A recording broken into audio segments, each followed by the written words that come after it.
Hello, everybody, and welcome back to the Diamond Drive Cup Round 4 in Season 2 at everybody's favorite racetrack, Paul Ricard. And as always, I'm Jesse Lee here with Nate for the championship, and of course, our broadcaster, Stewie, as well.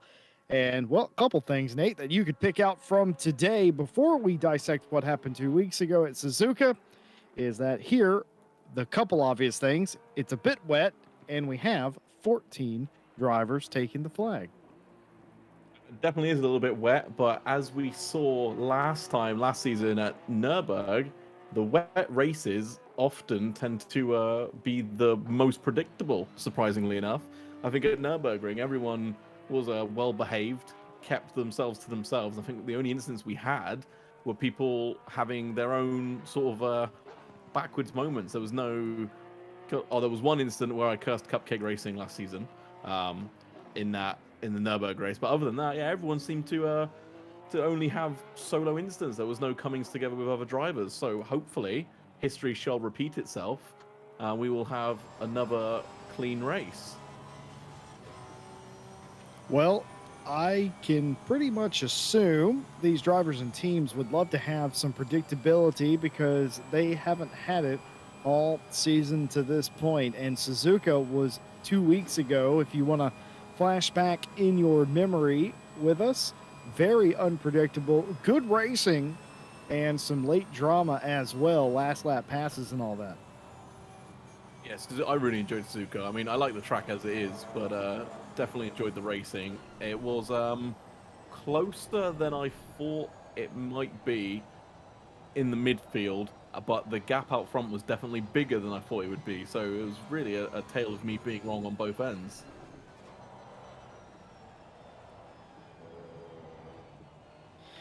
Yes, indeed. Well, as always, 30-minute session here today, though it's sort of almost not needed today. You may have also noticed there are no pro drivers. We started with 3 or 4 of them. We were down to one last week, and we have 0 pro drivers. So the silver drivers will get 15 minutes by themselves, and then the AM drivers will go out for qualifying.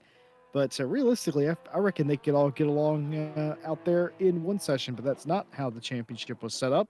And there will be no deviation from that format. What are you looking for here, Nate, in qualifying? I'm not sure that this is going to come down to necessarily driver skill. This might be displacement that wins you the pole today. Yeah, so to be honest, a couple of the big hitters that I would expect to be taking pole and maybe second, third, fourth place aren't here. So it's definitely gonna mix it up a little bit. If you asked me right now, as it stands, who I'd put my money on, I would simply look at the timing table and say yes, the top 4 there. But everyone knows you don't give it everything you have in practice. You wait for qualifying, so we may see a mixed grid come qualifying.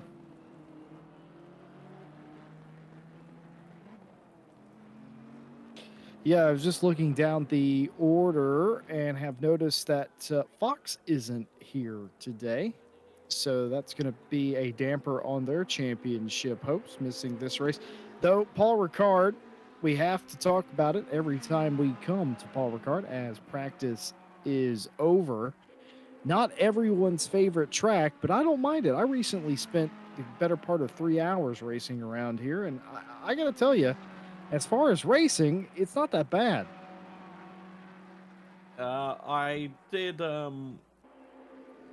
some laps last night around here just so I could familiarize myself or sort of understand maybe if the drivers tried different lines, what they're thinking, just to try and get in the mind of the drivers here. And oh my god, this track is dull as dishwater.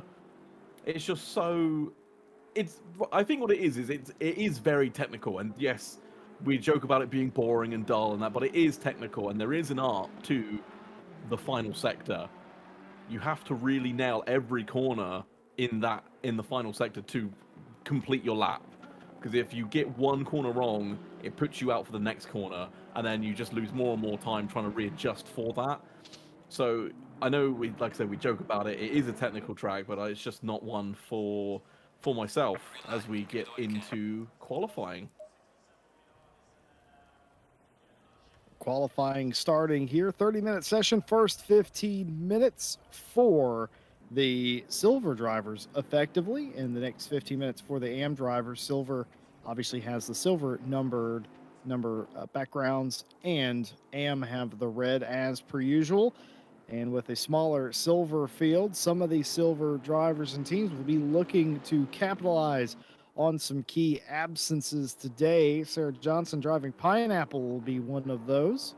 I've just now think I've finally got that team name. It's because from above, a yellow Bentley looks like a pineapple, I think is what Sarah's going for there. Oh, look at that. Conveniently, we cut to a helicam. And I don't know what kind of pineapples you have out in America, but it doesn't Square quite look ones, like apparently. square. Yeah. It doesn't quite look like a pineapple we have here in the UK. Maybe Yeah, they're our just like pineapples aren't pineapples. necessarily chrome. Yeah, it's also a possibility. I mean, Chrome-plated pineapples. chrome pineapples. I don't know if I'd sink my teeth into that, but perhaps so. Perhaps Sarah Johnson just likes pineapples, but definitely kind of gives off that sort of vibe. So we have Lee, Erwin, Vandenberg, Johnson, Carlsvard, April, and Horton all out on the track. Of course, there are a couple of notable omissions from that. We'll get into that a bit later with the championship standings. And of course, all of this is going to complicate the overall standings because right before we got to the halfway point in this championship, Nate, the admins decided, you know what? We are going to have individual class championships, but also an overall championship. Yeah, it's definitely more to play for now, I think, because obviously now you obviously have two standings. So I definitely think maybe some drivers that would maybe, for example, Witcher and Rangsetter, when they fight with the back end of Silver, maybe instead of going, oh, well, this isn't my race, they might actually just go, well, actually, this is for overall points. I will fight this out, and we'll see some interesting fights happen as a result. So I'm looking forward to it.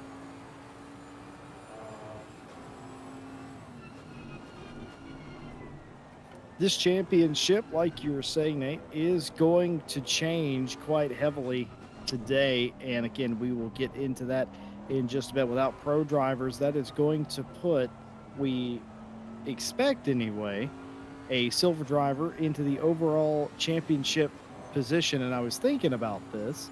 That means that a silver driver may be able to win not only their class, but the overall championship. And what a feather in your cap that would be if they were able to pull that off. And my goodness, the Mistral Straight, such a long straightaway. I don't actually know how long it is. I think it's like 1.3 miles or something ridiculous like that.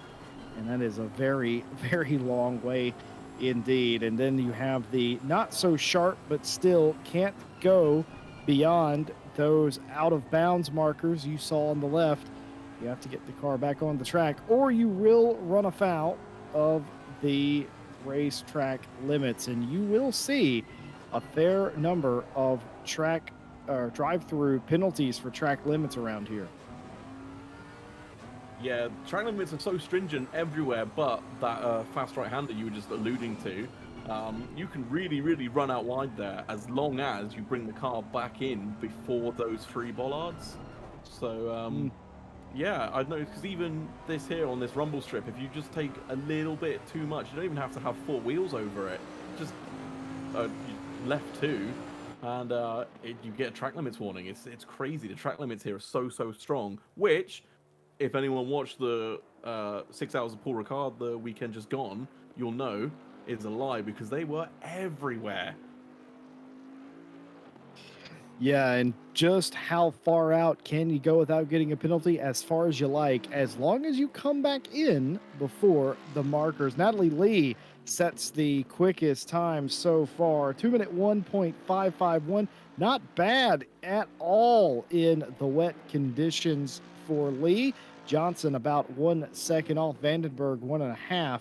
And all of a sudden, Horton jumps up to second, just 33 100ths off of the pole time. It's going to be game on here for qualifying for the Silvers, a 201, what is that, 584. So just ever so slightly slower.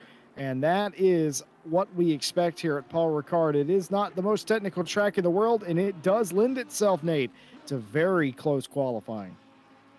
Yeah, that's such a small gap, and you know there's time on the table for both of these drivers. You know they're going to be, Horton will be looking at that going, oh, I can make that up in 1 or 2 corners. And Lee will be going, oh, I need to pull a bigger gap. Where am I losing time? Oh, this corner, this corner. Again, one place you can really lose time is the end of the Mistral Straight on that right-hander. I know I do personally. I'm always a bit too cautious. As I said, you can take liberties with the track limits there. But yeah, I know I'm losing a lot of time there personally, so maybe the drivers are doing the same thing. We just have to wait and see who can improve their time.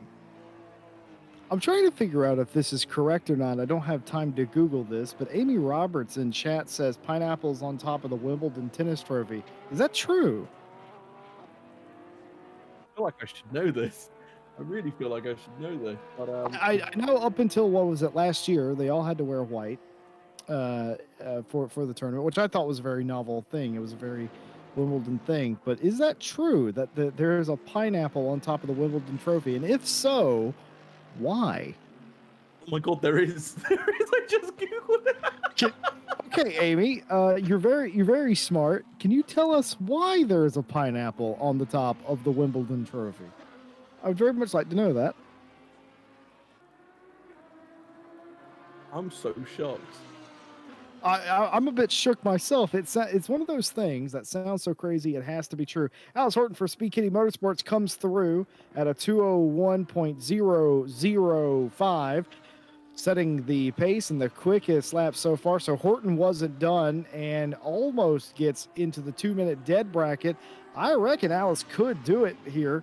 They have a few more laps, and they're literally nothing in it between the two, and that will drop Lee down to second, just about 0.2 off the overall pace. April has improved a little bit, I think, unless I'm very much mistaken, at 3/4 of a second down.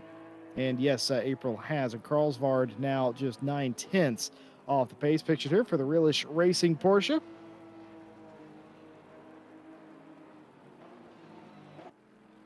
Lee on a good lap as it stands, as long as they can stay valid.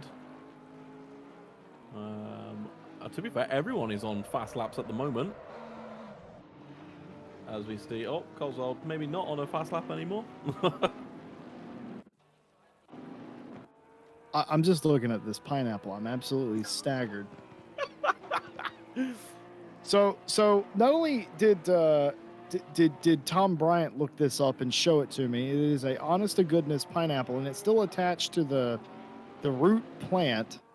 But not only that, Tom Bryant's done further analysis to look up on, I assume this is Wikipedia, and there's apparently, yes, there's a pineapple adorning the top of the Wimbledon Gentlemen's Singles Trophy, but no one really knows why.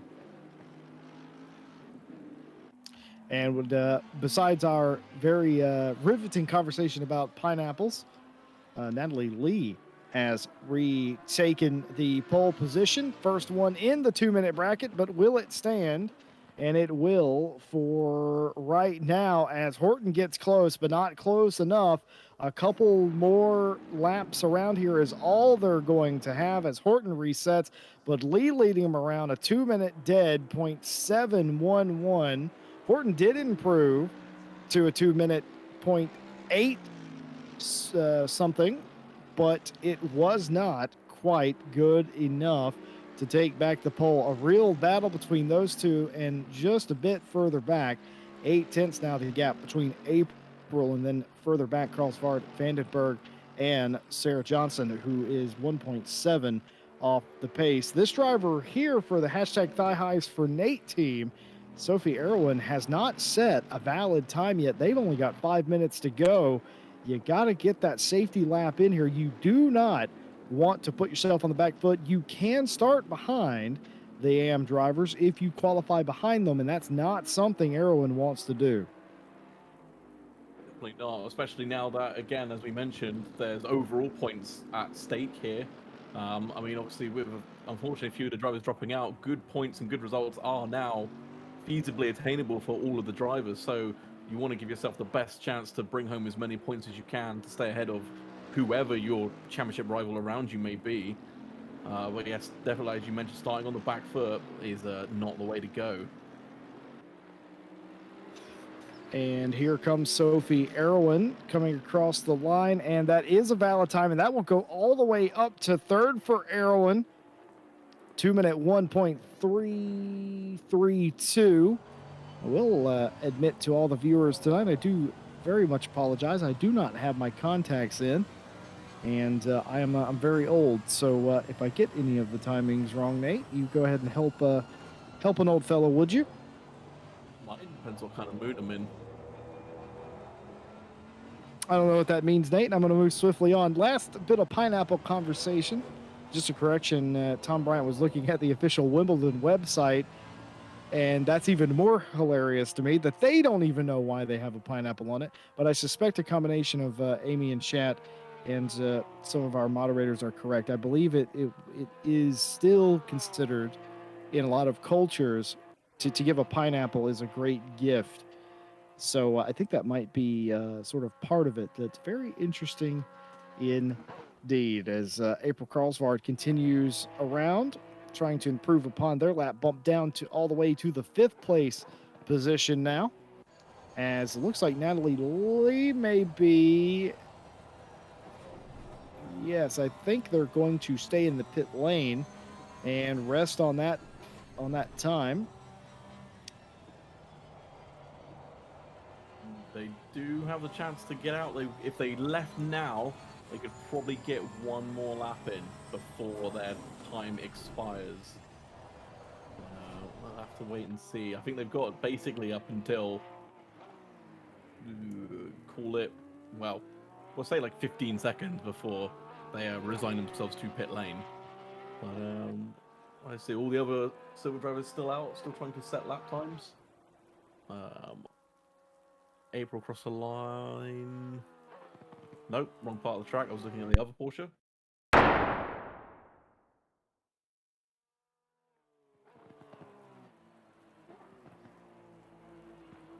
Current fastest lap, still a 2-minute 7:11. Everybody chasing that mark. Horton the nearest at 1.5 tenths off of that pace. It definitely will be Lee resting on that lap time. It is a bit precarious considering Erwin now only 6 tenths back, but what does the Swift Sharks Porsche have with Fury April now? Been the better part of a second down this entire session, been chipping away at it though, and yes, they will get at least, well, they will get this lap. They're about to finish, which bumps them up to third. That's more like it, a 2-minute 1.050. Now only 3 tenths off, and one more lap to try and get it done here. Mixed conditions, and despite that, not a lot of incidents. We've only seen the one car, I think that was Erwin, that we saw go off and invalidate the lap. But other than that, it's been very, very clean. And I don't really expect that around here, especially on a flat track like this. When you're going for it, you tend to see a lot of mistakes, Nate, but not here today. I think flat tracks are harder than tracks with elevation because, for me personally, I mean, Laguna Seca is a fine example. I use elevation and or the changes in elevation to know sort of roughly where I need to stop and to know what's coming up ahead of me. But on flat tracks, it's just sort of every piece of racetrack looks the same. Like, where am I? April Carlsvard coming across the line. Realish Racing Porsche going to get this time in, and that will be an improvement, a 201.563 for Carlsvard, but that they will remain in the 5th place position, but an improvement nonetheless. And of course, they got there to the line just about 15 seconds before the end of the silver qualifying. So they will get to finish this lap. Horton will take no further part, and neither will Johnson, as they have all parked their cars. And right about now, the AMs will be released from the pit lane, as the last of the pro drivers, or excuse me, in this case, the silver drivers, finish their lap. What does Fury April have? Would like to get a little bit higher, already set a decently competitive time. What's it going to be? And it will not be an improvement there. The better part of a 10th off of their fastest time. Well, Carlsbad, I believe, yes, indeed. Well, actually, Erwin, too, who's coming to the line right now. And Vandenberg still on fast laps, but no Oh, one yes, you're right. up as of yet.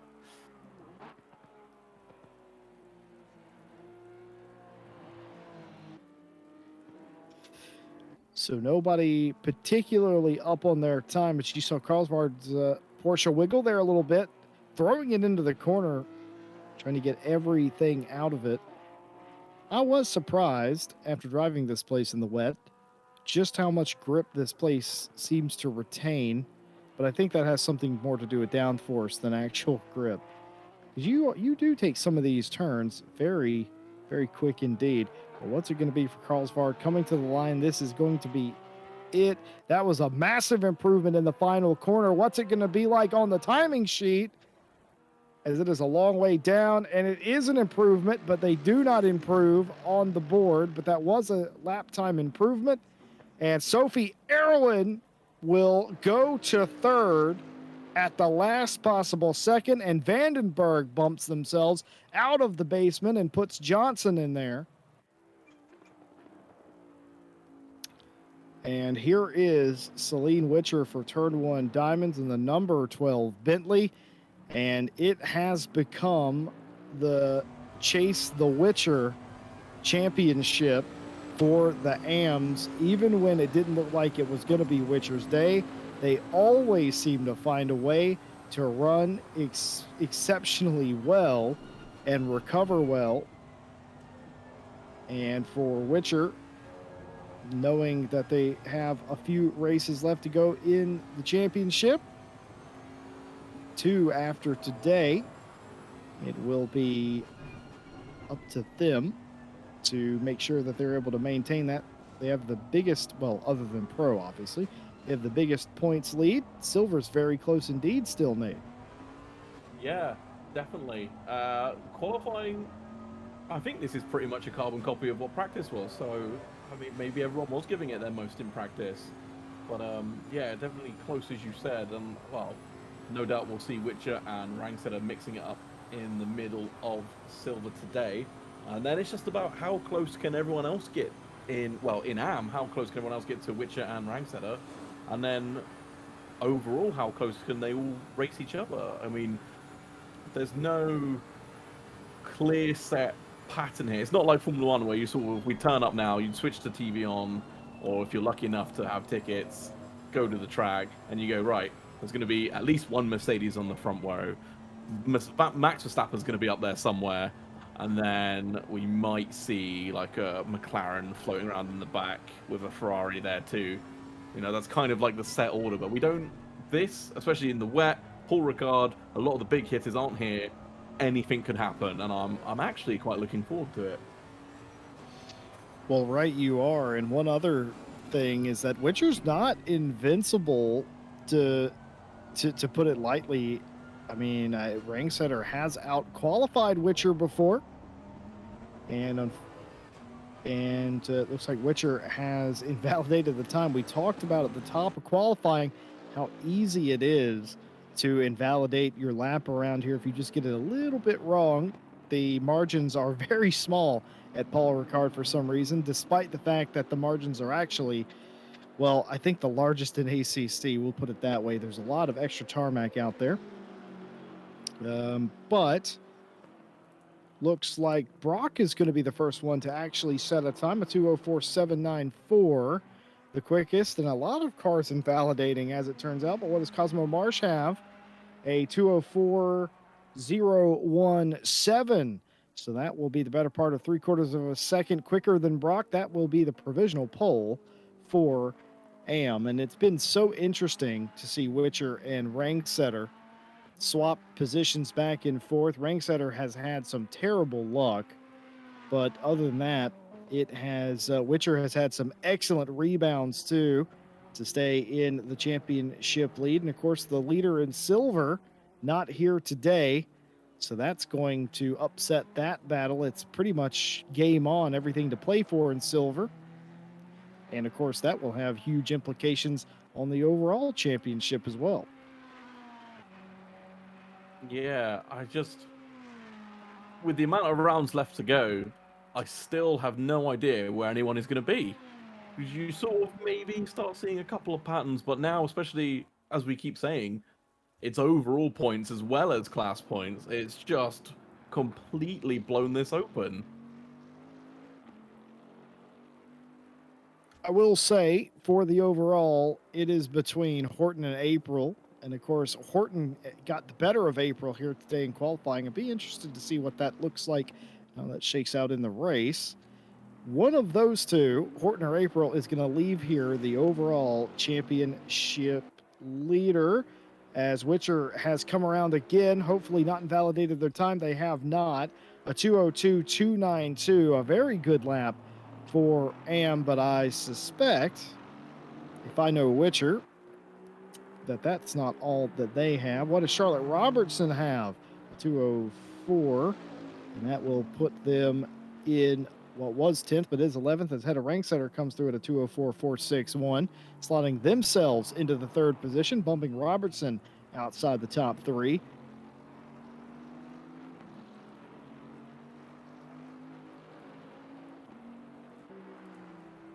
I don't want to seem like I'm picking favorites or maybe overhyping anyone Go up. on, pick a favorite.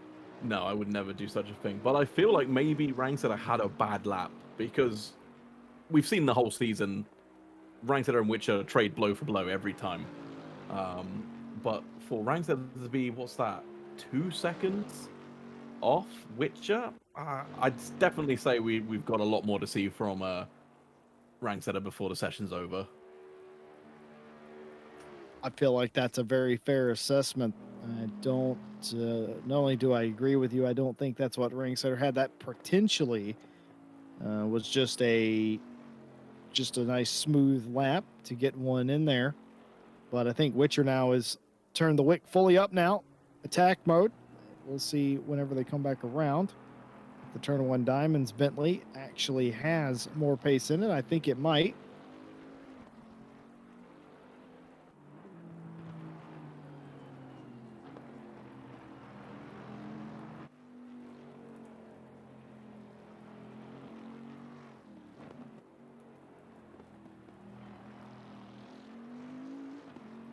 Witcher going faster again. Didn't see if they went off anywhere because of how stringent the track limits are. Nope, it was a valid lap. There it is.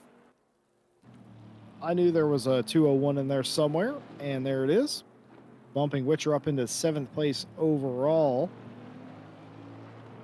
But what is the rebuttal from Hedda Rangsetter for turn one? It's been a great battle between the teammates. What's it going to be? And that is going to be...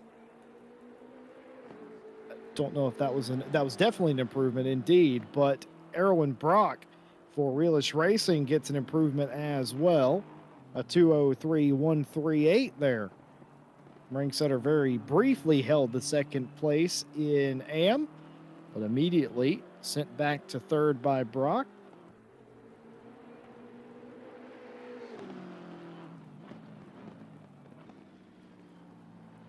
I wonder how much the displacements and the drivetrain layout is playing a difference here. You see it every race, certain displacements, certain layouts they have their strengths and weaknesses. And this would be a track to have a very large engine or a very nice boosted turbo, one of the two, especially on this particular stretch.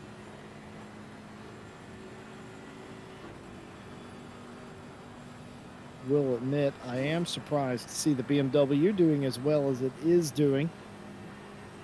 Considering it's not really a favorable car. You don't see too many of them simply because of the what you would call a nerf, or as we would call in racing, a BOP. But either way, it is going very well here, at least for the time being.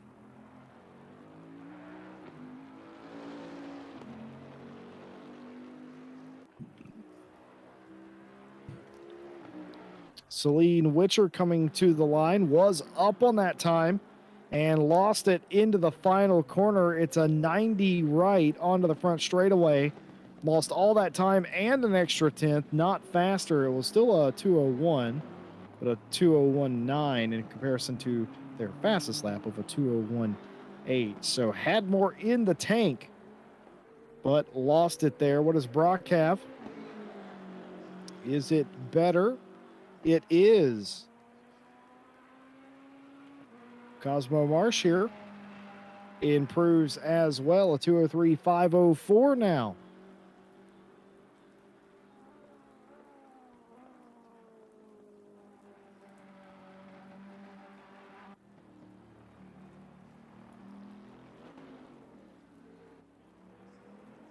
So this is the car that Nate's very interested in to see if there can be a sort of a challenge for Witcher. Certainly none to speak of at the moment. I was about to say, I don't want to pick favorites again, but it definitely seems like maybe the weather, the track, a combination of the two, is not playing well to Rice Setters. We saw them have a little bit of slide as they came on to the Mistral. Jesse, would you like to do your best French impression for that one? Mistral. There we go. I don't know what that was. It wasn't French, though. I think that was Italian. Italian French is the same thing, right, Nate? It's not like they fought a war over that, right? Well, I didn't study history. I choose to ignore it because it's I see. actually no. Maybe I shouldn't. Because what is it? Those who ignore history are doomed to repeat it. Maybe I should start looking this stuff up. Perhaps you should. Celine Witcher coming across the line again. Will it be an improvement? Yes, it will. Not quite where they were a lap ago, I will tell you, but still an improvement by a tenth, a 201.723. The quickest time for them. And I believe we have lost a car. I believe that was Johnson. We lost Johnson and someone else. But Brock coming to the line here. 202.697, their quickest time, bumps them up into second place, or more solidifies their run into second place. Marsh comes to the line. That is an improvement, a 202.910, but will stay in third. I'm trying to figure out who that other car was. Johnson and Sierra Thomas. Oh, okay. Yes, indeed. Hopefully that's just some connection issues and we will see them back. Yes, they are allowed to reconnect if they are dropped. So hopefully that is the case. You'd hate to show up for a race and then decide I'm not I don't want to participate for whatever reason. I can tell you with 1 minute to go, Brock and Marsh are both in the pit lane. They will take no further part in this session. Hedda Rangsetter, who we're riding on board with here, is not in the pit lane. And I think Hedda may get an extra lap here if they want it. I'm trying to work out where they are. Well, obviously I know where they are on the track, but I'm trying to work out if they do have enough time. I think it's going to be close.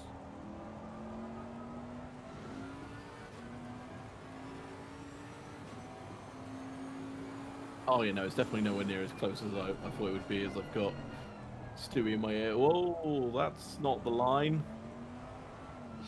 Lucky to have that extra lap now after that little mistake. That doesn't look like much, folks, but I promise you that's several tenths. So all eyes on Ranksetter then, shall we? It's looking like it. That time no good, a 2:04.014. Oh, and they are going to take this lap. I think you were right with your initial deduction, Nate. You can see as we ride with the visor cam on Ranksetter's turn 1 Diamonds Bentley, just a little bit of oversteer, perhaps a little bit of aquaplaning, and that car, just by the hands, just it doesn't seem planted or comfortable. Not that you are ever planted or comfortable in the wet, but even more so. Extra little turn back to the left on the right-handers. All that oversteer. That's a handful of car there. So I'm wondering. Oh no, I can't even suggest that this would be a race setup, because the race setup would probably be more stable, because you've obviously consistency is key in the race. But when you're doing one-shot laps, like no, Ranksetter's given up. Oh. Yes, indeed. Realizing, well, not realizing, Sarah Johnson has reconnected, by the way.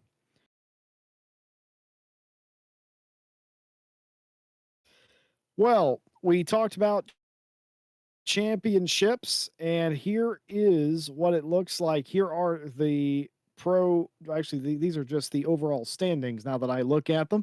These are the overall standings coming into the day. Sarah Dove, who is not here today atop of the points, well, they will not stay there. Fury April and Alice Horton are battling it out for the top step in the overall championship. It very well could be Alice Horton's day, out qualifying Fury April by the tune of 4 or 5 positions. That's all Horton needs to take the overall championship lead today, but we'll have to watch the race and see how that plays out. Nicole Fox not here today in the 202, but April Carlsvard is and will likely take over the 4th spot and could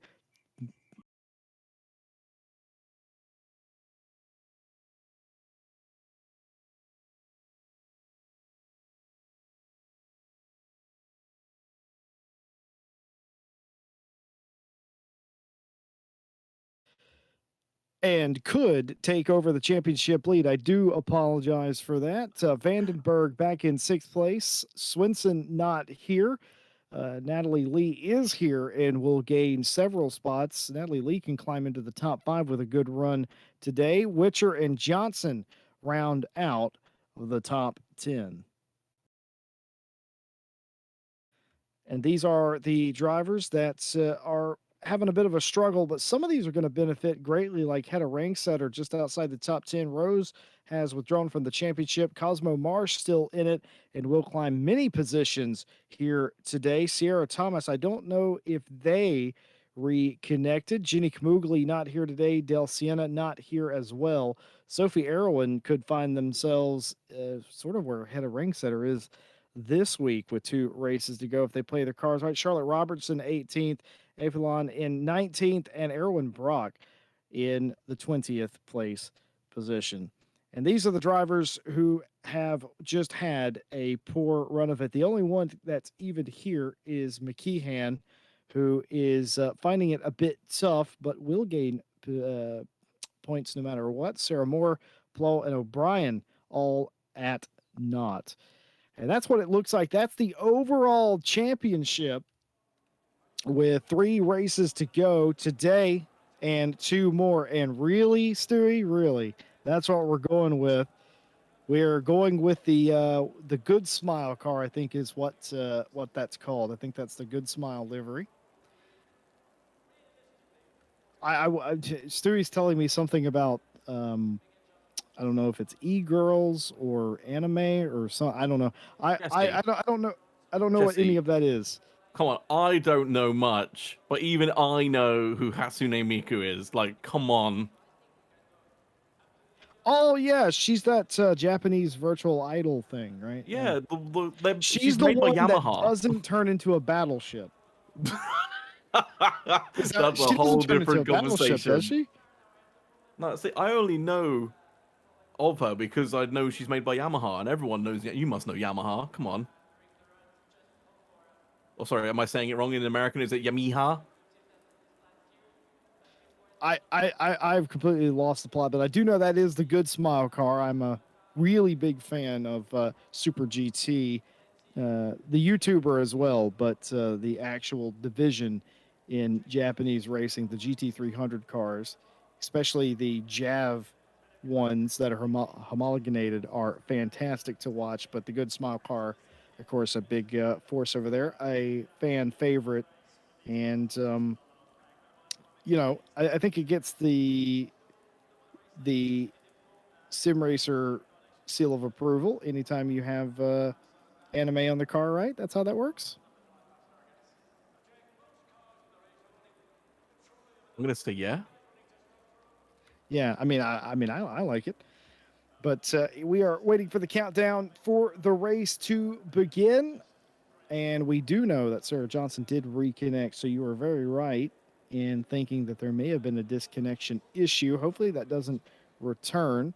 Johnson did reconnect in time as well. They don't have to start on the pit lane, and they do get their starting spot back. And what does that mean? Well, that means that Celine Witcher is going to start on a different row than any of their competitors in AM, and that's really important because Witcher has a little bit of a championship lead in the AM division, and the best way to keep that is to stay away from the other AM cars.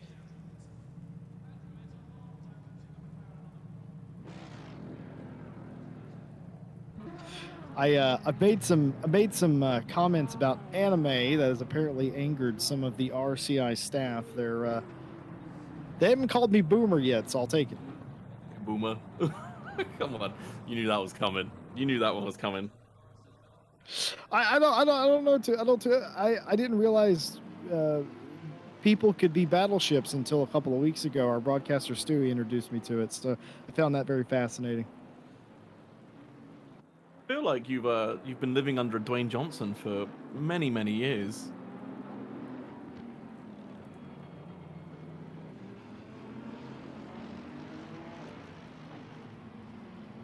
Oh dear. I do know, by the way, I do know who Hatsune Miku is, but only because of the Domino's app promotion thing. Oh my! I found was that the very most humorous. American thing you could have I know. ever I said. found that very humorous when that came out. I was like, I don't get it, but hey, man. I only know about the Japanese character because of pizza, said the American. We didn't invent pizza. I mean, that's not American. Oh my god. Oh, Jesse, you. Honestly, I want. So you know how like there was like a website for like when was the last time Pastor Maldonado crashed, and now there's one for when was the last time what's his face Mazepin had a spin.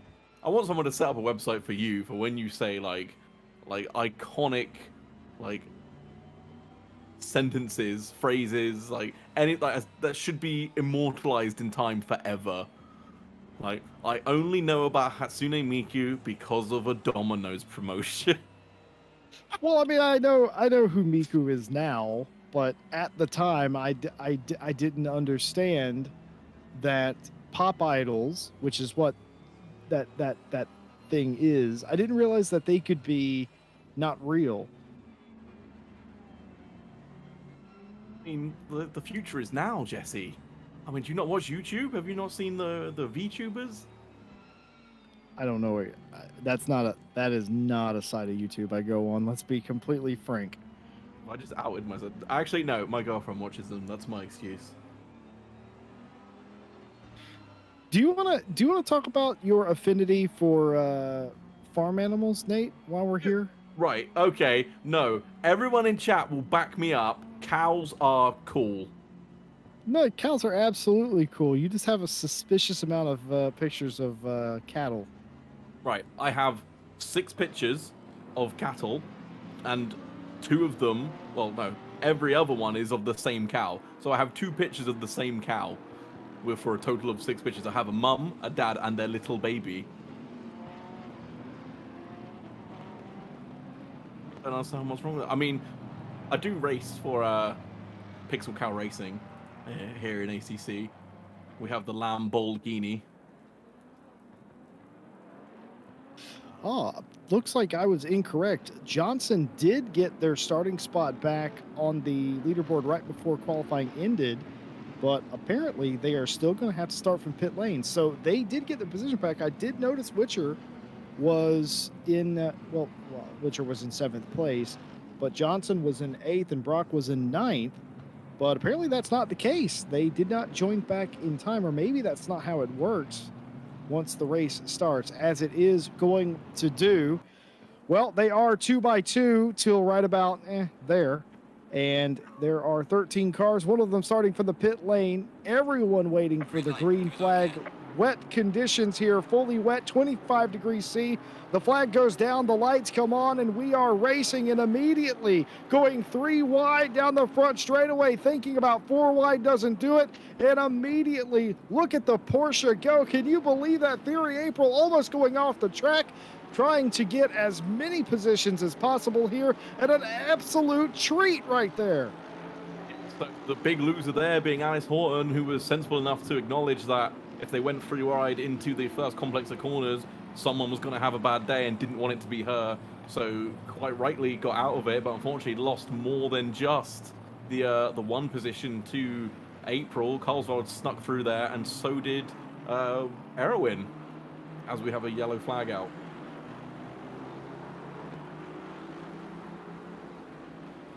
Well, I have to say that was a very spirited start by April there, as I believe there has been just a little bit of no contact at all. Just Marsh losing it on the inside. Marsh had to stay to the inside, had a car on the outside, and just went over the wet patch, tried to gas it up very clearly on a lower traction control level and looped it. That is so easy to do. But despite losing those positions, no harm, no foul. But there will be harm and foul here, as it's going to be contact. Fury April, and was that the leader of the race? I think it might have been. No, that was Alice Horn. It was the white Lamborghini. Unfortunately, oh, no. The 3-into-1 scenario that they did so well to avoid at the start of the race happened at just the wrong time, I suppose. But luckily, lots of runoff area there. So hopefully, Horton didn't touch the wall, as it's definitely a little bit optimistic from Fury April. But if you don't go for those kinds of moves, you will never make any positions. So it's all in the name of racing, but just a little bit unfortunate, really.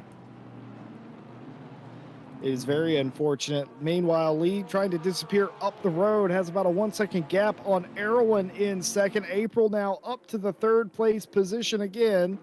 And right behind them is Carlsvard in the 69 Porsche. And it is very much on, very racy from the green flag here. Survived the first 3 wide encounter, not so much the second one. As is there further contact or just an overtake? It might be a little bit of both, and is a little bit of both. A little bit of a tap and a position gain up to third for Fury April, and Carlsvard would not appreciate that. And there goes Robertson off the track. Was this contact, or was this just not braking? It was just not braking. I mean, the runoff bit there is for a reason. So, I mean, good job it wasn't a wall. But I feel like that goes back to what I talked about during qualifying. On a flat track, you have no reference points, and you just sort of lose where you are, as we see Horn on the fight back. You said it at the start of the race, Jesse. You said Horton could well leave here, championship leader, a few places ahead of Fury April, and I can't help but think you definitely gave the commentator's curse.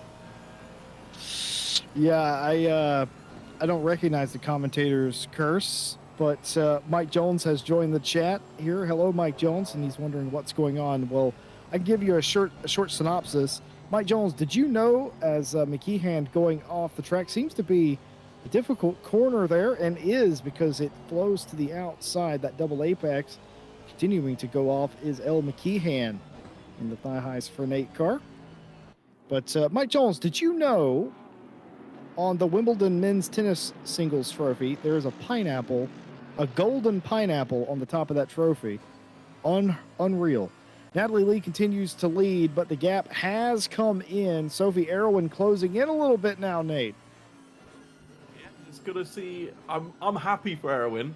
Like I mentioned at the last race, Erwin, one of the drivers who was unfortunately always in some kind of first lap incident, but this race they've kept their nose clean, and now we're seeing them hunt down Natalie Lee. It's old versus new here, as we see Natalie Lee in the old Mercedes AMG and Erwin in the new GT3 Evo. As we come to a replay, is this just a pass? Yeah, nicely done. I think that was maybe a little bit of a position given. Perhaps Robertson recognizing Horton is not their race. Oh, it is a lonely feeling having a bad start to a race like that. But fortunately and unfortunately, there's 55 minutes of it to go. Erwin going down the inside on the Mistral straight, trying to get it done. You can make an inside pass here, and immediately flowing all the way out is Lee trying for the undercut, but it's not there, and it's going to be position gained for Sophie Erwin. Hashtag thigh highs for Nate, and hashtag clean pass. Yeah, that was really good. Lined up. Definitely think Lee maybe gave a little bit of a squeeze, and I thought it was going to end in tears, but both drivers quite sensibly giving each other enough space to make for clean racing. And yeah, as we saw, Erwin through.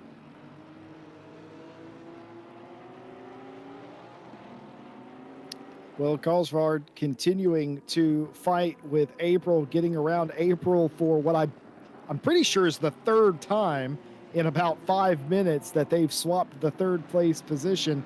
Excellent fight between two Porsches, and we usually see in these conditions the Porsches do come alive, though they are very tricky to handle. So racing in these conditions, racing as hard as they are, well, other than just the one bump, you got to give it to them. They're doing a very good job. It's very entertaining stuff here at the top of the race. And dare I say, April is not done yet. No, it's going to be... So we've got Fury April versus April Karlsvard. So I guess if you combine them, it's Fury April Karlsvard. That could be a good team name. And they're both in the Porsches, so try and tell them apart when they're next to each other. But that's going to be a battle that rages on all race long, I reckon. As we see Witcher on the back of Vandenberg there. What's going to happen? Who's going to get the better drive onto the straight? It's such a, like you said, it is such a long straight. Like I feel like you could definitely have a nap from now until the end and still have plenty of time to react to anything that happens in the corner. But one thing I'm surprised we haven't seen is drivers getting a little bit too hot into this fast right-hander and losing the back end. I really hope I haven't jinxed it, but I'm pretty guilty of that. Normally just chuck it in there and the back end goes nope and comes around on me, and I very quickly point backwards into the wall. As we see Horton on a recovery drive. Oh boy, and what about Alice Horton? Speed Kitty Motorsports has a championship lead to think about today, and that's not what they wanted. Will be some level of frustration with April there, you would have to think, for that move. But that, you have to put that out of your mind right now. You have to put your head down and get to work. A long recovery drive. Thankfully, not the longest. I feel like Alice Horton has the speed. It's all about time, and you got 52 minutes of it to make up those spots. And for the next 30 minutes, this weather is not going to relent. So I don't think we're going to get any change with that throughout the entire race here. I think what you got is what you are stuck with. We haven't talked about it all race, Nate, but I think it's about time now as things have calmed down. Let's talk about the absolutely abhorrent pit in and out here. Look at that. That's insane. That makes that, how's that safe? It's well, it's not, but thankfully all the drivers seem to, well, in real life at least, seem to navigate around cars coming out of pit exit. Although, Mr. Jesse Lee, did you or did you not commentate on an RCI hosted event at this very track where we saw the leader taken out by a back marker as they exited the pit? Yeah, we did, and that will forever live in infamy. I watched Mike Noble get assassinated. That's the only thing I can call it. Absolutely assassinated by a back marker. It actually led to some clarification in the RCI stewarding and rule book as well. They were always, it wasn't new rules that were added because of that incident. Actually, it wasn't because of that incident at all. I believe Mike Jones has told me that it was based on something that happened after that. But it's just a clarification of being on the track and paying attention to pit out. But even more so, like I've never seen a car, Mike Noble's car, get jacked up so high into the sky. I've never seen the camera tilt up like that. But what an absolutely ridiculous incident! You just think that that's not possible, and then it does happen, and physics definitely at work there. But that plus some other things going on led to some clarification in the rule book about what a car on the track should do. And the obvious answer is, well, pay attention to the pit out. You're warned that there's a car exiting, so pay attention to it. But of course, you have to go over there because turn one is very close to where that pit out is. I think the pit in is worse than the pit out. I mean, look at that. It's just ridiculous. Battle here for what will inevitably be the 10th place spot.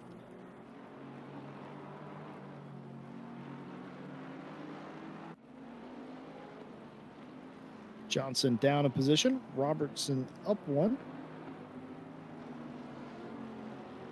Celine Witcher making great time and progress, has 5.4 on Ranksetter, who has moved all the way up into the second place in AM. Horton still on that recovery drive up to 8th, is closing in on Ranksetter now. Meanwhile, Witcher has closed in on Vandenberg.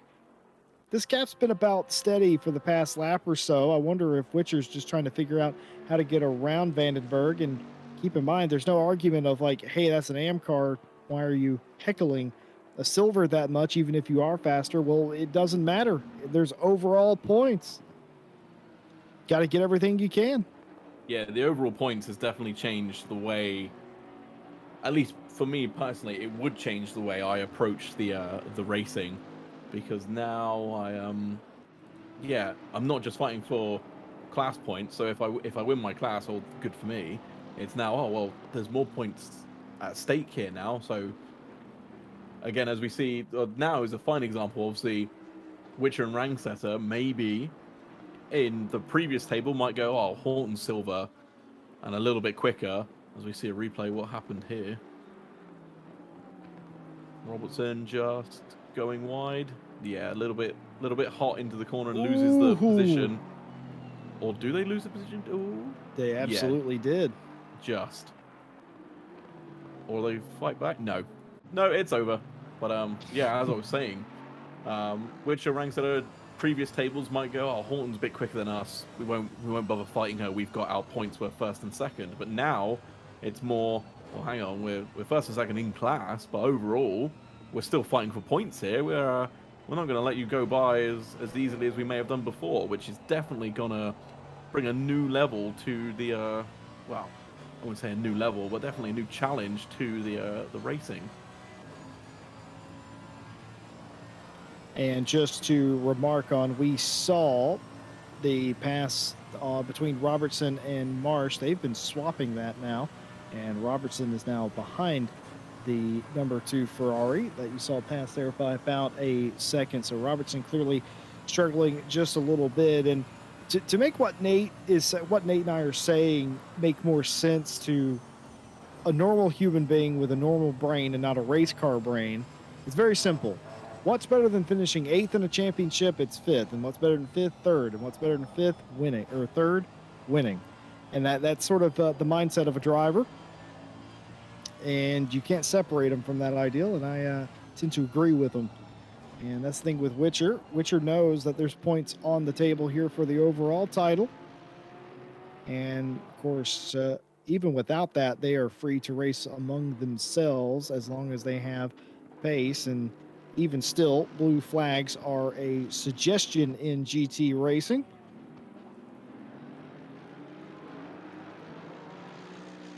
I do prefer the GT racing blue flag ruled as What was that, opposed Nate? to the blue frag. Yeah, it's a blue grenade.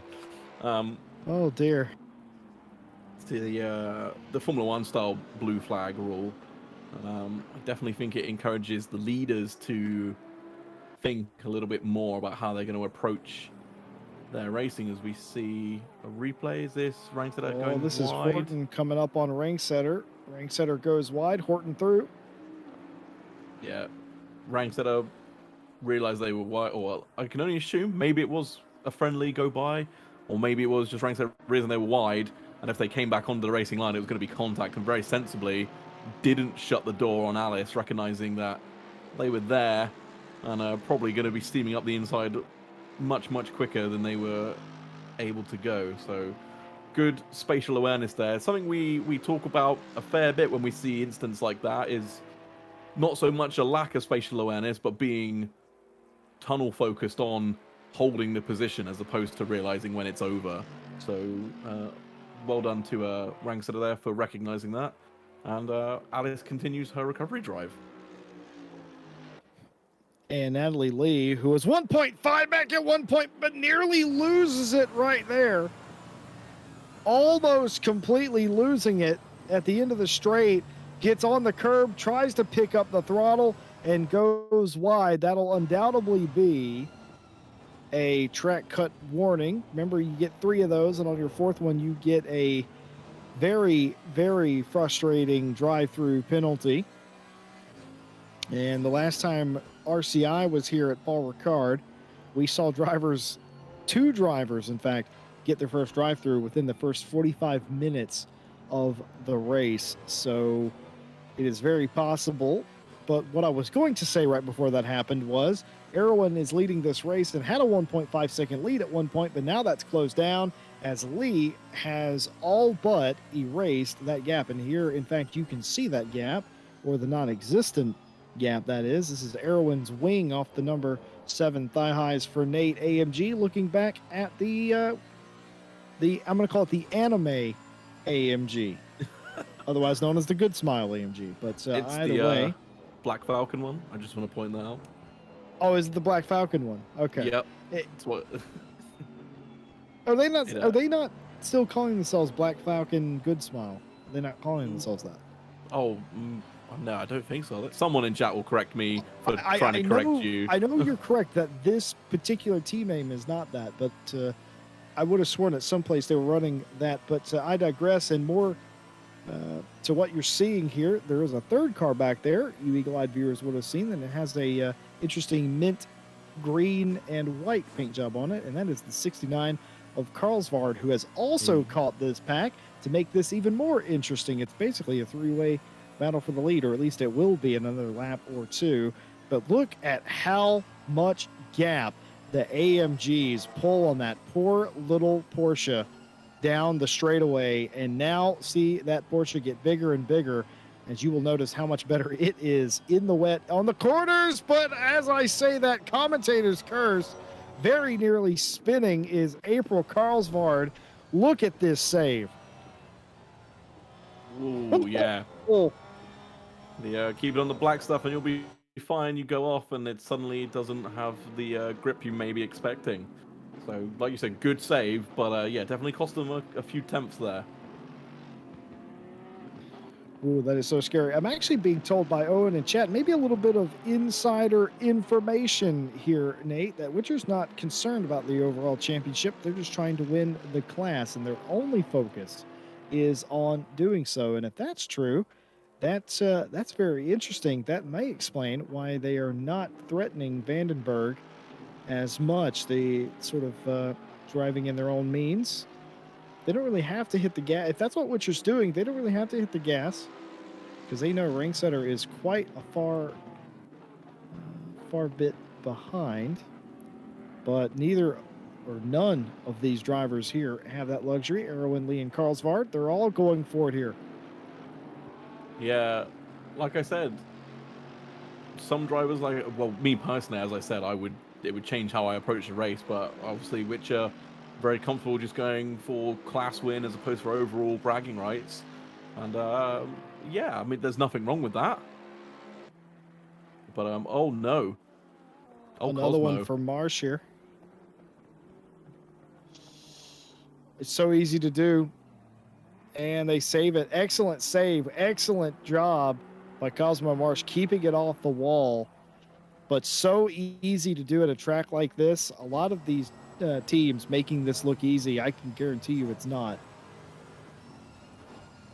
especially in the wet. But Oh, it's yeah. odd actually. I thought that Ferrari earlier when we were watching it looked like it was on rails. It looked like it was turning in and hitting the apexes and riding the curbs really nicely. But obviously it's got some demons there as we see Erwin getting crossed up. Oh, well, Erwin sees that mirror and sees a number 19 AMG in it with an anime person on it, as I've been told. And that is unsettling Sophie Erwin, as it would any driver. But not really under threat as of yet. You just look in the mirror, you just see Miku getting larger and larger. Miku is coming. I don't think that's a dream that I would want to have. I feel like that'd be more like a nightmare if they're called Vocaloids, plays right? in the difference. Yeah, Yeah, I was gonna muffled say, they're Vocaloid plays Vocaloid. in the distance. Oh dear, that is not okay. Carlsbad is there now. They're all around half a second off of each other, as you can see. And this is Carlsbad's view. It's not raining hard here. It's just a nice light rain, typical French summer day. And track temp holding steady at 25. There's no wind to speak of. The spray's not a big deal. Even in a pack of cars, the spray's not a big deal. It's a definite inconvenience in some of the tighter, twistier corners. And obviously when they go through a puddle, the big spray coming off the back of the car. But other than that, not a whole lot going on there. As even Carlsbad, who's third in line here, has a nice view. And if you are Carlsbad, Nate, what do you do here? Do you sit here and wait for Lee and Erwin to race each other? Or do you try and get by Lee first? What's your strategy? I mean, I don't think poor Carlsbad has a choice on the back straight. As you saw, oh, this is close. That's close. That could have ended in tears. But as we saw on the back straight, the Porsche, try as it might, was just making zero ground up on the big old beefy AMG. But yeah, but as you mentioned, whoa, Erwin's off. What happened there? Oh, just got it on the curb. Same place as before, Nate. Just didn't catch it that time. Oh no, what a shame. Oh, Erwin was driving so well, but unfortunately that was an instant all on their own. Maybe, like you said, just the pressure maybe getting to them. So now we're down to a 2-horse race. The other thing I didn't really consider at the time, but now I'm remembering what some pro drivers have been telling me, that in these conditions at this racetrack, it's easy to overheat tires, especially in a longer run. Maybe Erwin was dealing with a little bit of overpressured tires there, because that did look similar to what that would be like. The car just not agreeing with you. But like you said, it is down to a 2-horse race. But Erwin didn't hit anything, kept the car going. They're only about 3 seconds back. You can still see them behind the scoring pylon there. And if these two, Lee and Carlsbad, get to racing, Erwin's going to be right back in this thing. Yeah, it's I mean, Erwin was holding the lead before, so maybe they've got the pace to catch back up. We'll have to wait and see what happens, I guess. That's all we really can do. It's been quite steady, shall we say, for lack of a better word. We've not really seen, other than on the first lap, no big moves, no dangerous moves. There's Horton still on the recovery drive, which are still racing their own race. And well, these two have been about a second apart for a few laps now. Well, more than a few laps actually. It's what are we on, lap 11? Wow. probably going on since the start of the race, really, wasn't it? They've not been too far apart. It's just been a trail of Bentleys. I'm curious what happens when Alice Horton gets back to Fury April. Having You don't think Horton remembers that, do you? oh, absolutely, but having raced alongside Horton in an endurance championship, um, they're quite calm. To be fair, I definitely think there would have been a curse word or two at the instant, but very quickly would have dissipated, and they would now just be focused on racing their race. Horton, a better person than me, I would have been spending the last 25 minutes plotting my revenge. So hats off to you, Alice. Better than me. I definitely would have some words, more than just words for that. But you know, that's the difference, and that's the difference in professionalism. That's why I am restricted to the box and not out on the track, because you know, I'm the only person I know that has been banned from iRacing 3 or 4 times. That's impressive. You don't talk the talk without getting hit. Back to the point at hand, you're correct. Witcher's just been hanging out here. It's been going from about 1.5 to about 7/10. Don't know if that's just pace difference at different ends of the racetrack, or that's Witcher sort of giving a wide berth there to a silver car that they're not racing. But either way, I bet Horton can see the back end of that gold Porsche, and it's just, like you said, not plotting their revenge. And like I said, they do let go very quickly, but yeah, there is probably still some bitter feelings there. I think April will be apologetic, and I feel like Horton, all jokes aside, I feel like Horton will understand after seeing it that April went down the inside and just got a little bit loose in the conditions and came off the apex and made contact. It wasn't the biggest contact. It was just a vulnerable part in the track. And look at this as we go to the lead, as we have a fight here between Lee and Carlsvard. It is going to come up Carlsvard, or Lee, I should say. And it is no surprise at all. But here it is, the race off the final corner down the straightaway, and it's an effort in futility for Carlsvard and a little bit of contact between the two, but an exercise in futility. That Porsche is never going to keep up, as there's a car way off in the distance back there. Yes, it is, and I think that's McKeehan being lapped. Yeah, I think so. I feel like that was on purpose then. Yeah, absolutely. Well, talked about if these two got to racing, that would bring Erwin back in. It was 1.9. Now it's 1.1 from Erwin and Carlsvard. So by that math, I've been doing the math very quickly in my head. Cross the bingo. And I can assure we're playing Jesse Lee bingo. Fantastic. I can tell you if one more of those little episodes, which I think may be happening in Sector 3 this time by, just called me crazy. I think Erwin's going to be all caught up. Oh, I don't think Erwin will have the chance to actually overtake them on track, because I've got a feeling these two are going to come together. Or Lee could just run wide, and that will be that. Excellent commentary as always, Nate. Why do I always do this to myself? You're not doing it to you, mate. You're doing it to them. You know I had to do it to them. Oh, dear. Well, this is the state of it. Carlsvard leads Erwin and Lee now. And looking like a pit stop here.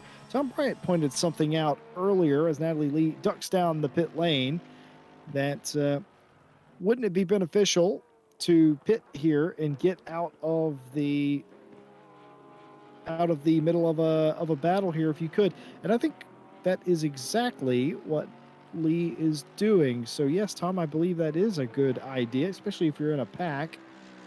trying to make lap time. Go ahead and try the old undercut. And now officially the cycle of pit stops has started. I will say I am a little bit amazed that nobody tried the very early pit stop. I think this is the only race this year that we've had so far that nobody has tried the very early pit stop inside the first 15 minutes. Every single car has made it to the halfway point. No doubt the leaders, or some of them at least, will go down to the final minutes. I think the early pits, though, were encouraged by some first lap contact. So maybe it's just we've been, as I said, lucky this time, and we've not had any big accidents where people have got, 15, 20, 30 seconds of damage, and there's been no need to stop early. I think that's a very intuitive assessment. I believe that might be the root cause. Well, Natalie Lee does their routine pit stop. Only have to take a liter of fuel here in the Diamond Drive Cup. They've done that, down and away, and no speeding penalties on pit lane. I'm going to make another bold prediction. Today is the first race where we don't have a pit road penalty. Oh no, you know what you've done now. You know what you've done. Oh, Jesse. It's not happening. No, it's not happening, as Cosmo Marsh in the pit lane as well.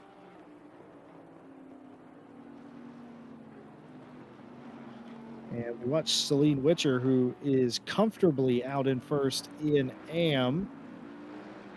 But you can just start to see in some of these camera shots a white Lamborghini coming through the shot. Matter of fact, there it is.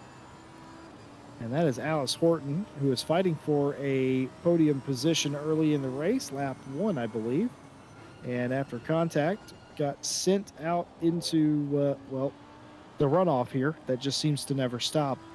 Didn't hit anything, no damage, and the speed, and the tires don't seem to be hurt either for that matter, as there's still a lot of pace in the Speed Kitty Motorsports Lamborghini. But they've only made it up to 6th place, so looking to get 5th here. I reckon they'll have that in another few laps, and then it is a job to get around Vandenberg and then fight April for the final podium spot.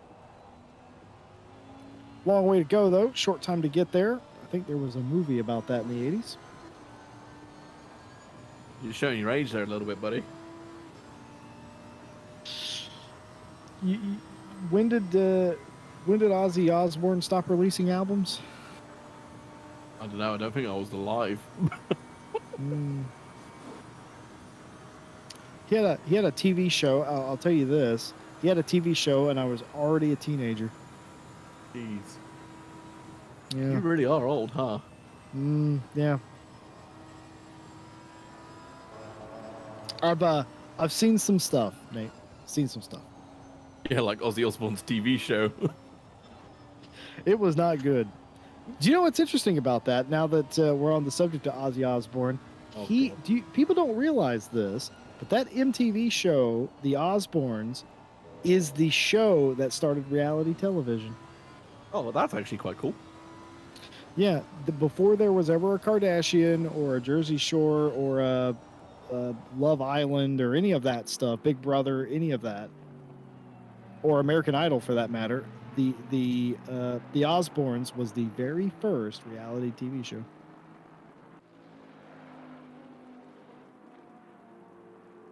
No, actually, no. That's not a conversation for to this. As we see McKeehan running wide. Oh, McKeehan. Retiring? I think McKeehan's getting I think McKeehan is letting this gaggle of cars go through. We can confirm that McKeehan, very thoughtful in the way that they get out of the way. They remove themselves from the racetrack entirely. But yeah, McKeehan saw that gaggle of cars and said, I don't want to influence this.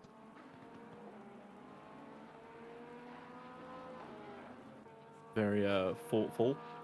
Definitely more so than I would ever be. I don't think I'd be going that far off track to let anyone by. That's what the back straight's for. Come on.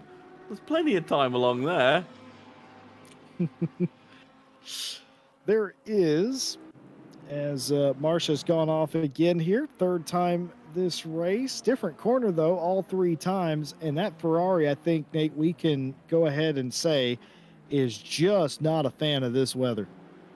No, it's yeah, it's a shame because I think after 1 or 2 you start getting quite frustrated, and then you have the issue because obviously you've spun, you've overheated the tires, and then you have no rear grip, and then you have to drive slow, and it's not a fun time, and it can get quite frustrating. I speak from experience. I'm always having my own incidents.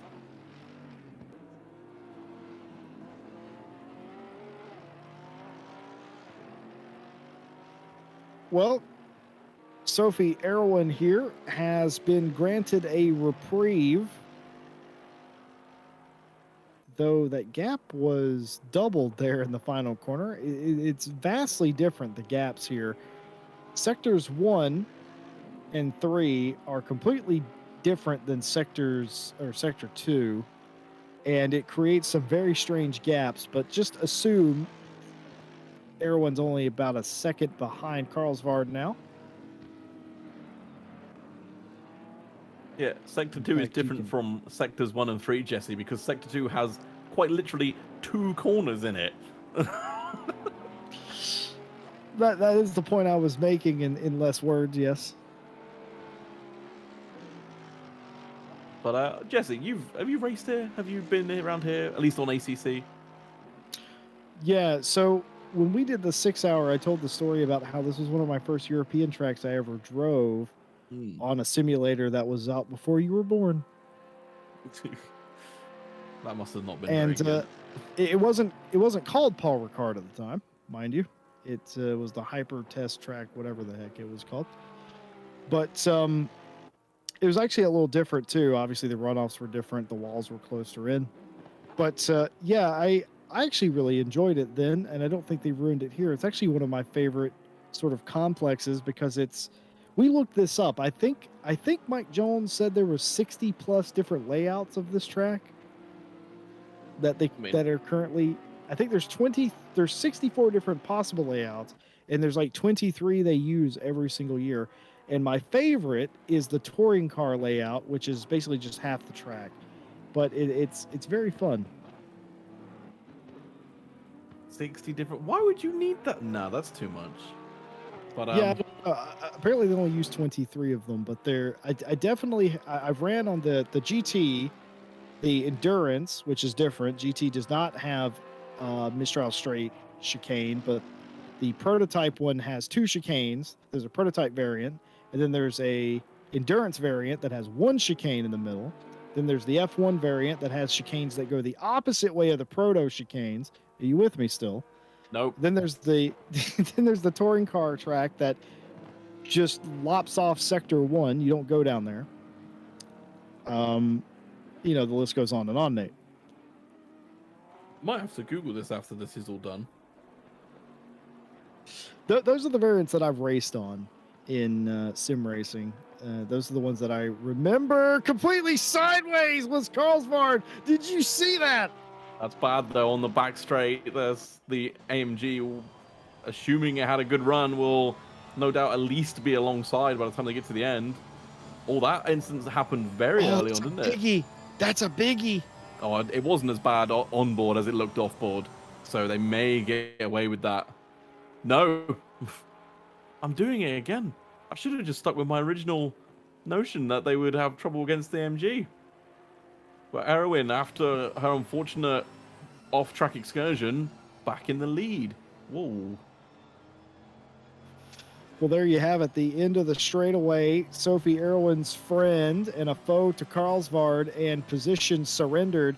Meanwhile, Lee will be smiling because these two fighting each other will surely be giving Lee the lead here after the pit stop. If I'm Lee, I am trying to run as quick a lap as I possibly can, lap after lap, qualifying laps. And here's Marsh again. This is the 5th time that Marsh has been around. I saw a local yellow a lap ago for the two.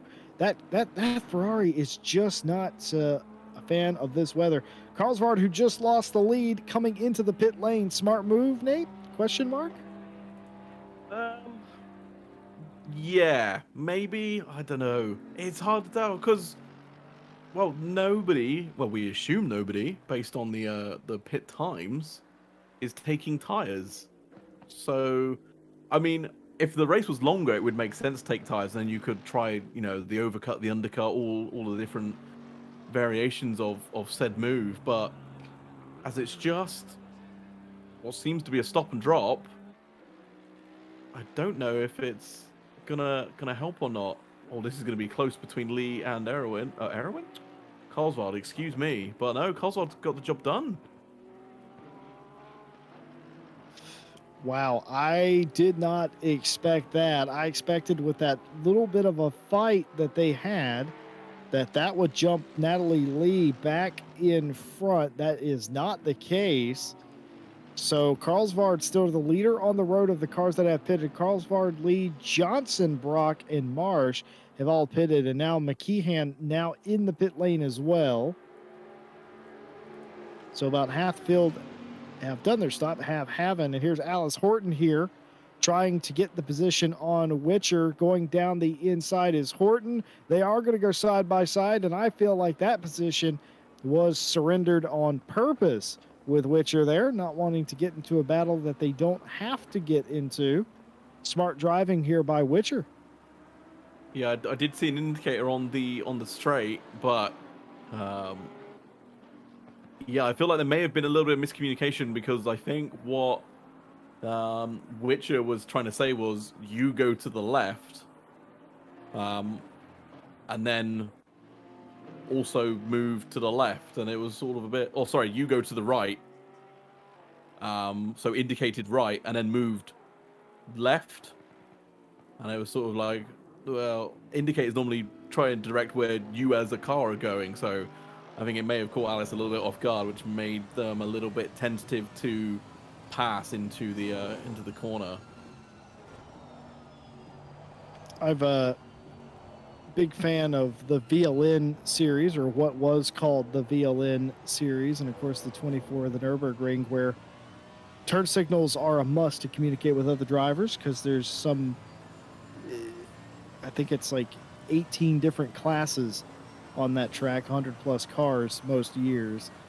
And there's always that ambiguity with the turn signals of, are you indicating the direction you're going, or are you indicating the way you want me to go? But either way, I felt like the message was relayed properly to Horton. Now back up into right now the top four, trying to fight back up to that podium position that they were at the beginning of this race. Got to get a move on, does Horton. Of course, that's important because April and Horton fighting for the overall championship lead. Only 2 rounds left to go after today, and you definitely don't want to lose points now on a day where you could be gaining a bunch. But Horton having to come all the way from the back and now back inside the top 5.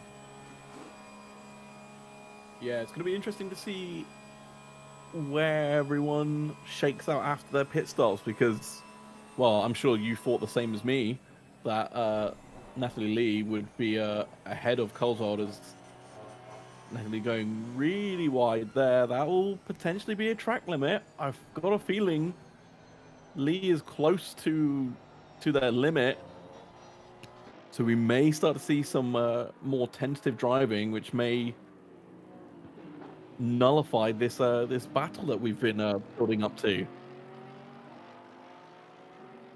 Or Carlsbad's not going to let Lee through, thinking that Carlsbad is leader of this race, and that could help Erwin get out in front. That's the whole thing about this, is that even though you do everything in your power to get ahead of somebody, you don't actually know if it's going to work or not until it all plays out.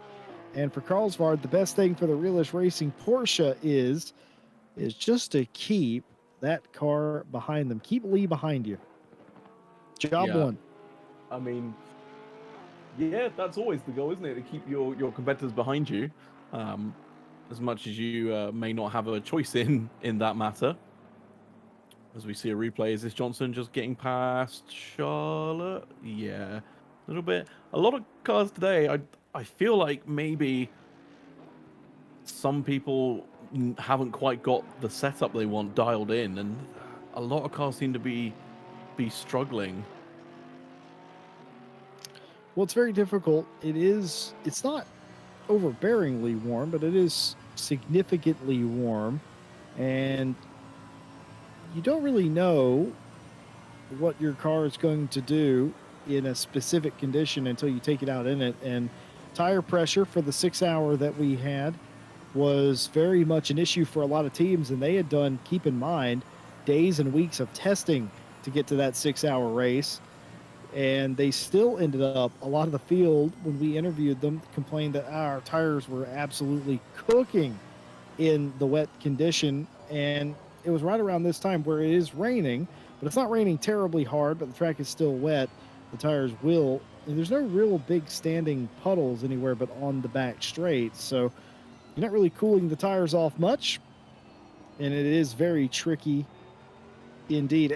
Driving a race car is a learning experience. You learn something every time you go out on the track, whether that be a good thing or a bad thing. I'll leave that up to you. Alice Horton has driven up into the 4th place position and finally is passing more silver cars. It's been forever since they've passed for position in class.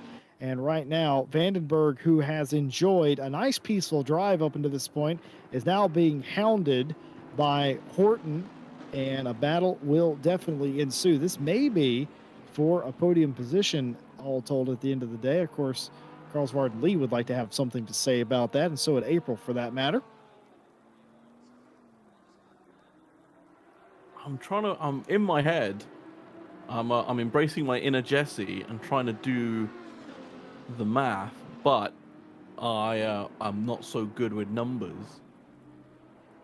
But I'm trying to work out if Horton were to pit now, where they would come out in the field, because we're looking at what, a 50-second pit in, pit out.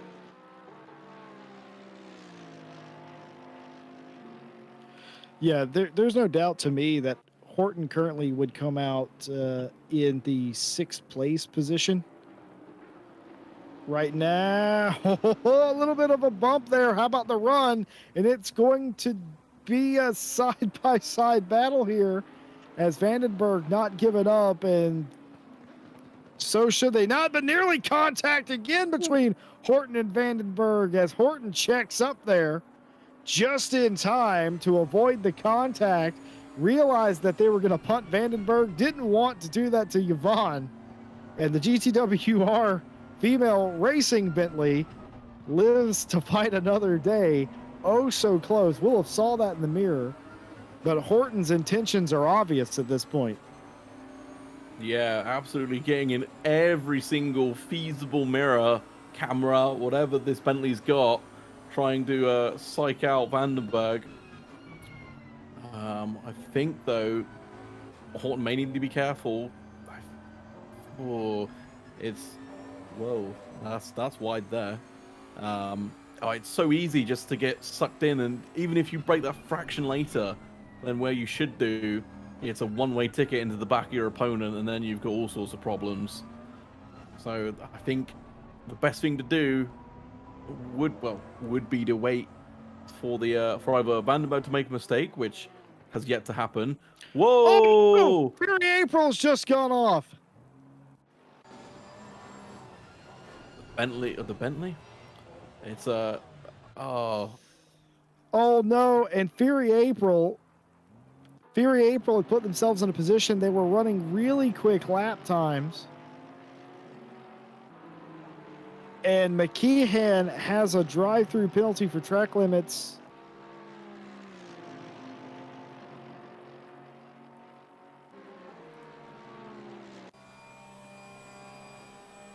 Now I wonder that if that mistake has gained Horton enough time It has.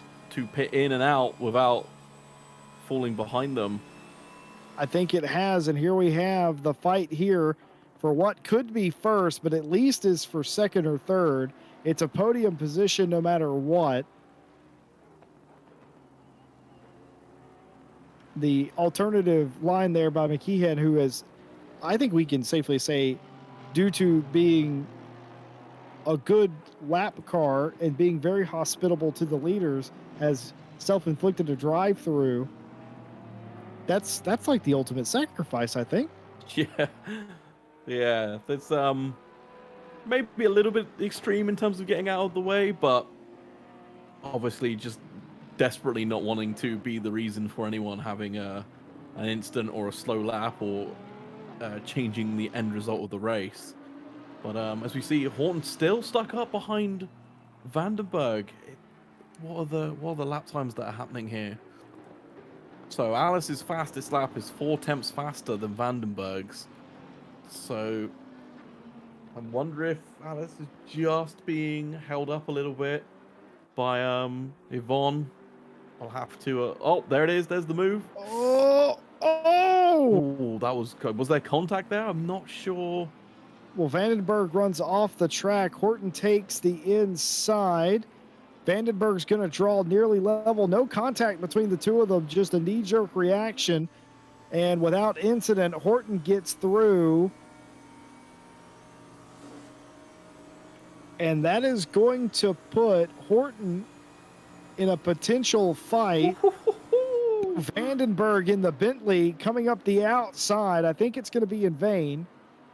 But despite that, excellent challenge to try and retake the position back. I think that's going to put Horton fourth in class. Net fourth, I believe, overall in the race.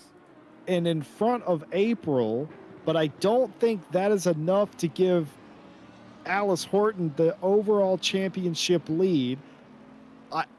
My math's probably wrong here, but Nate, I'm pretty sure we're going into the penultimate round of this championship in 2 weeks with about 3 or 4 points separating the top two. It will be close, but luckily we have many smart people who work behind the scenes to add all these numbers up and give them to us. So we'll have to wait and see what the end result, because I mean anything could happen. With the result isn't over yet. Okay, yeah, 8.5 minutes, but we saw in season 1 the end result change with what, 2 minutes on the clock? It did indeed. As Vandenberg in the pit lane, so is Ringsetter. We haven't talked much about Ringsetter. Ringsetter's just been steady second in AM today. And of course, Vandenberg, who just got passed by Horton, is in. Still have a number of drivers that haven't pitted, even with 8 minutes to go. Erwin, Horton, Witcher still yet to pit. I don't know what's going to happen here. I've done the math a few times, but I'm not entirely sure what's going to happen, because Fury April spun, Erwin was held up, but Horton was held up more. Very interesting. Yeah, it's kind of like trying to figure out who's had the bigger loss. Like, oh, did you lose more time being stuck behind the car, more time being stationary? Like, what's going on? The only way we're going to tell is when Horton hurries up and takes her mandatory pit stop. So, I think this driver, Natalie Lee in the 19, is going to be the leader of the race based on their lap times and the math. I think. Carlswald is ahead of them and not pitted, and has pitted, sorry. Oh, right. You are right. Yes. No, what I mean to say is I think Lee might actually be ahead of Erwin is what I'm trying to say. Ah, yes, I would agree with that. Yeah, I wasn't ignoring you, Carlsvard. I promise I wasn't doing that, but I was trying to find the relative of where Erwin's going to be at after this stop, and I think currently it's going to be third. Well, here is Alice Horton into the pit lane with Witcher in tow. We're going to get one of the answers here in a moment.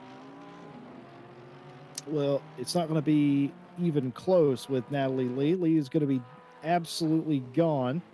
This will be the question to me. I'm pretty sure Horton will be in front of Horton just now getting to their pit stall, but even still, I think they will be in front. Oh no. No, was that a long stop for Horton there? So It Horton's just was. leaving the box now, yeah. That was a long stop for Alice Horton there.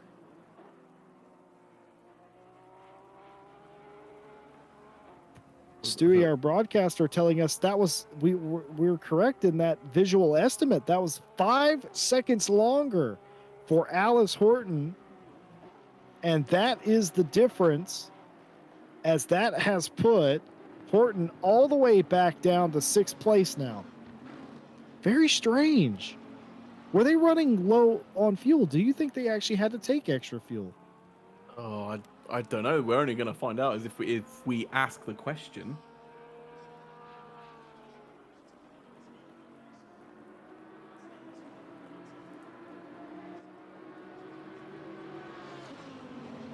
How interesting. It might have not even mattered if it was a bang-on stop, but one thing's for sure, that definitely was longer in the first place, but Alice Horton back around and April in front. So that did not do them any good, and very nearly contact there between the two Bentleys as they caught up to the Lamborghini there. And now the leader of the race in, Sophie Erwin. And we are about to see, oh yeah, they are going to get eaten up by Carlsvard and Lee here.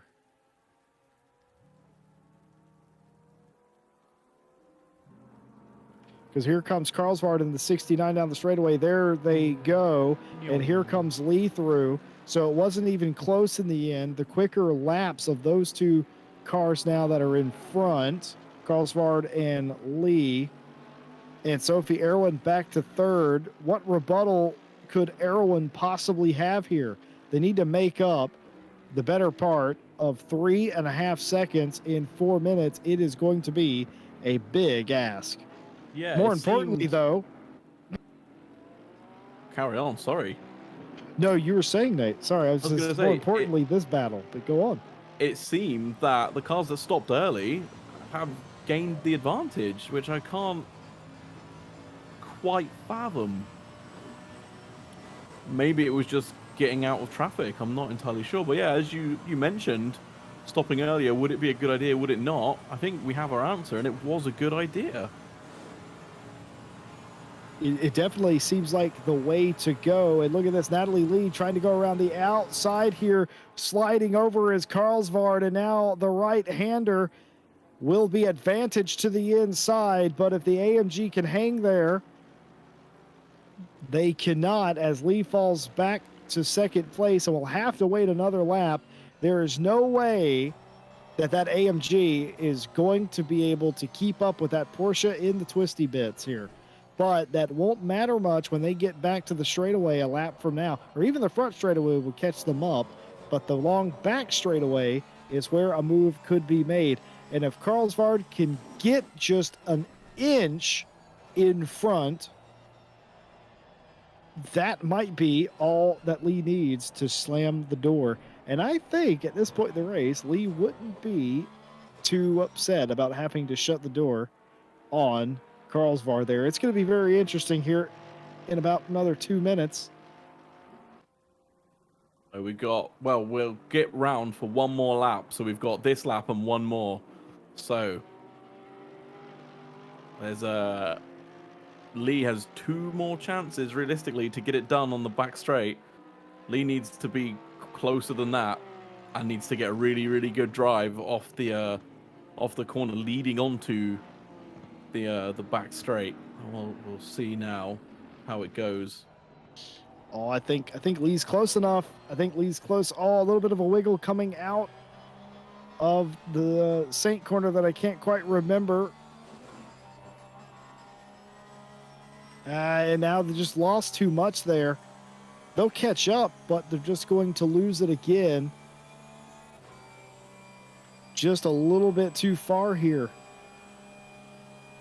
Yeah, way too far. I think Carlsvard, through some fantastic driving, is gonna is going to take it. But like I said, we still have one more lap to go, so it just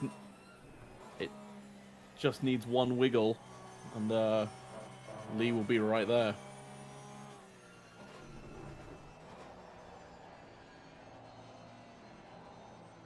Tense moments in the rain here in France, coming down to the end of the race. Just want to take this opportunity to thank you all for being a part of the broadcast today. We hope that you have enjoyed the race. Do stay for the finish. It is going to be very close. And would also like to thank all of our partners here at RCI that make this race and every race possible. Race Department, aka Informatica, Raceface, Speed Lab, Sim Racing, GP, and Driver 61. Thank you all for your support, and you can find them in the description. Also in the description, links to our Discord.